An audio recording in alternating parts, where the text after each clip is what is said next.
और इंदौर के chartered accountant Jayant Gupta ने अलग अलग क्षेत्रों के 52 लोगों के अनुभव पर आधारित एक किताब लिखी है।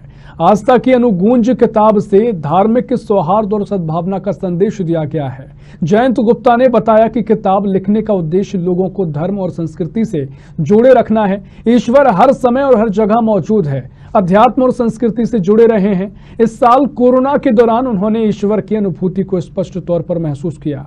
आस्था की अनुगूंज पुस्तक नहीं बल्कि सकारात्मक विचारों का ऐसा प्रभाव है जो पाठक को नई ऊर्जा प्रदान करेगा।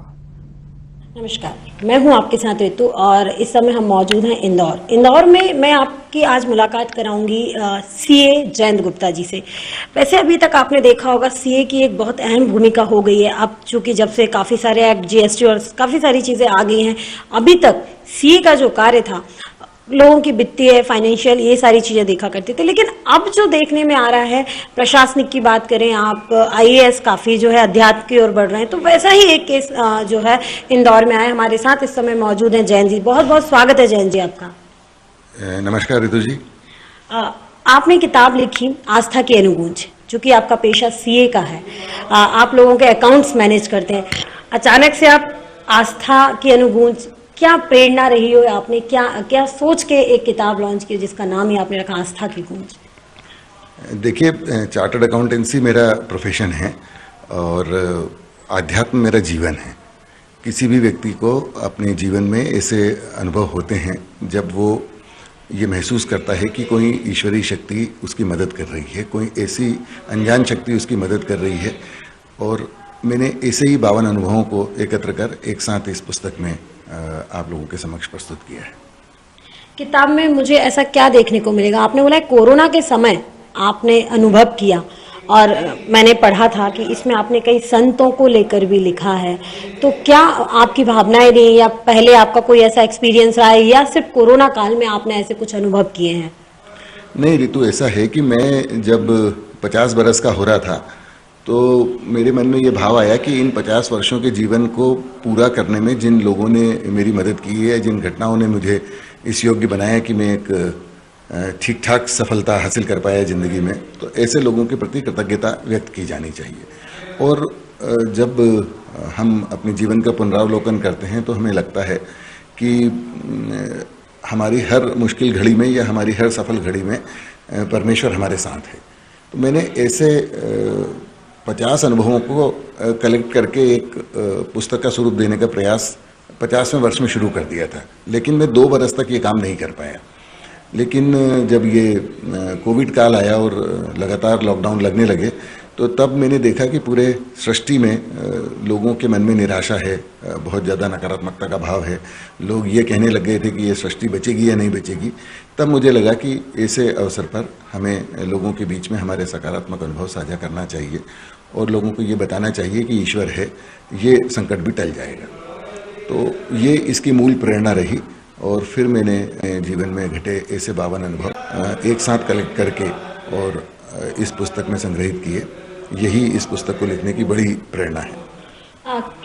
क्या है, मैंने जितना पढ़ा है बहुत अभी कम पढ़ पाया है, लेकिन किस तरीके की, मतलब किस वर्ग के लोग इसको खासा पसंद करेंगे? इसमें क्योंकि संस्कृति से जुड़ाव है, इसमें आस्था से जुड़ाव है।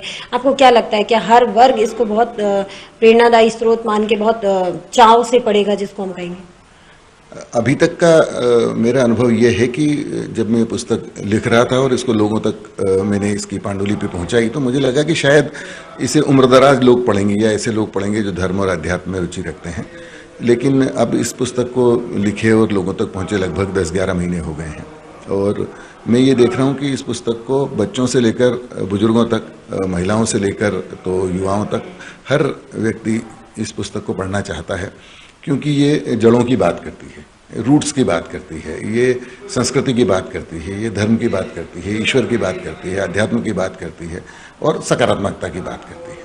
तो इस पुस्तक का जो मैसेज है कि भला किया तो भला होगा, आज नहीं तो कल होगा, यहाँ से नहीं तो वहाँ से होगा, पर होगा।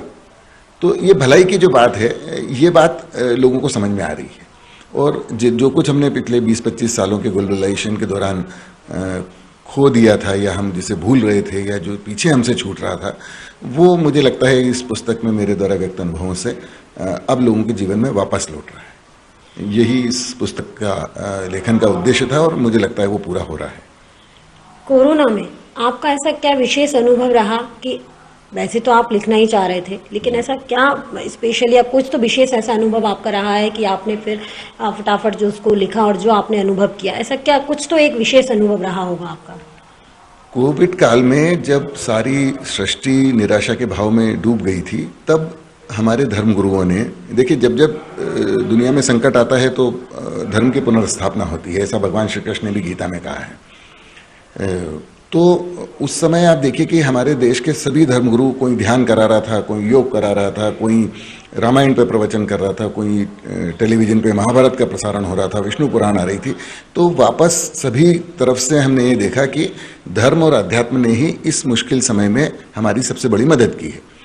तो ये जो आस्था की अनुगूंज निकली है वो भी उसी धर्म और अध्यात्म की पृष्ठभूमि से निकली है, क्योंकि वो पूरा वातावरण जो है वो उस समय इतना सकारात्मक हो गया था कि जो काम मैं वर्षों से नहीं कर पा रहा था वो काम एक हफ्ते के अंतराल में ये पूरी पुस्तक का लिखा जाना, उसके और इसका मुकम्मल हो जाना, इस बात का प्रमाण तक कि कोविड काल में ईश्वर सृष्टि में हमारे बीच में मौजूद थे।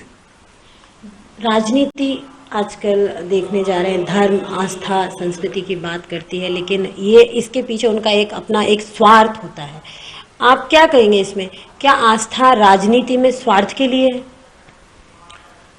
राजनीति और धर्म को लेके तो मुझे लगता है आदिकाल से चर्चाएं हो रही हैं, और अभी भी चूंकि मैं बात आस्था की कर रहा हूं, इसलिए मैं कोई राजनीतिक टिप्पणी नहीं करना चाहूँगा। सीए का जो कार्य है अब मैं एक क्वेश्चन थोड़ा आपके प्रोफेशन का करना चाहूँगी कि सीए का कार्य अब लगातार बढ़ता जा रहा है, क्योंकि अब तो एक्ट है कि यदि किसी कंपनी ने टैक्स को चोरी किया है तो उसका जो है भरपाया जो सीए को भी देना पड़ेगा, कंप्लेंट उस पर भी होगी। तो किस तरीके से देखते हैं अब पहले के कार्यों में और अब के कार्यों में कितना बदलाव नजर आ? देखिए, ट्रांसपेरेंसी जो पहले कभी इतनी नहीं रही थी वो कंप्यूटराइजेशन के कारण अब बहुत ज़्यादा बढ़ गई है। तो अब व्यापारी को भी और अधिकारियों को भी, और मैं तो कहूँगा कि पूरे समाज को अब ईमानदार होना होगा। और अगर आप ईमानदारी से अपना काम करते हैं तो फिर कोई भी कर कानून या कोई भी देश का कानून आपको कभी परेशान नहीं कर सकता है। लेकिन यदि आप ट्रांसपेरेंसी का उपयोग नहीं करेंगे, आप ईमानदारी से अपने लेखा पुस्तकें नहीं रखेंगे, आप ईमानदारी से अपने करों का भुगतान नहीं करेंगे, तो अब बचना मुश्किल है। वो समय गया जबकि आपकी सभी गलतियां माफ़ थी। ये नया भारत है, इसमें गलतियां माफ़ नहीं होती। आप देख ही रहे हैं रोज। तो आप इसको सकारात्मकता से देखेंगे या नहीं? बिल्कुल सकारात्मकता से देखना चाहिए, बिल्कुल सकारात्मकता से देखना चाहिए, क्योंकि देखिए आप अक्सर देखते हैं कि आप राजनेताओं से और अधिकारियों से ईमानदारी की उम्मीद करें, तो बाकी लोगों को ईमानदार क्यों नहीं होना चाहिए? होना चाहिए। वो तो फंडामेंटल रूल ऑफ लाइफ है, और ये तो गांधी का देश है जहाँ सत्य की बात होती है, हिंसा की बात होती है। होना चाहिए। अब अगर आप नहीं होंगे तो सरकार मजबूरन आपको ऐसा होने के लिए बाध्य करेगी। आने वाले समय में कोई किताब और आप लिखना चाहेंगे किसी विषय? जी, ये बड़ा अच्छा सवाल आपने किया। एक्चुअली मैं 3 पुस्तकें लिख रहा हूँ इस आस्था के अनुगूंज के बाद में। एक पुस्तक होगी जिसमें काम की बात होगी कि इन 52-53 साल के दौरान जो लोग मुझे मिले जिन्होंने मुझे काम करना सिखाया। अब आप पूछेंगे काम करना किसने सिखाया आपको? तो काम करना आपको परिवेश सिखाता है, आपके आसपास के लोग सिखाते हैं, जिनके साथ आप काम करते हैं वही आपको काम करना सिखाते हैं, आपका जूनियर हो, आपके सीनियर हो। तो एक मैं उन लोगों के बारे में लिख रहा हूँ जिन्होंने मुझे काम करना सिखाया। एक मैं उन लोगों के बारे में लिख रहा हूँ जिन्होंने मुझे जीना सिखाया, जो अपने लोग हैं, जो अपने आसपास लोग होते हैं। और तीसरी पुस्तक में अपने कुल देवता भगवान सिद्धेश्वर महादेव की महिमा को लेकर श्री सिद्धेश्वर महिमा करके लिख रहा हूँ। तो ये पुस्तकें मैं उम्मीद करता हूँ कि आने वाले कुछ महीनों में आपके पास तक पहुँचेगी और हम एक बार फिर इंटरव्यू कर रहे हैं।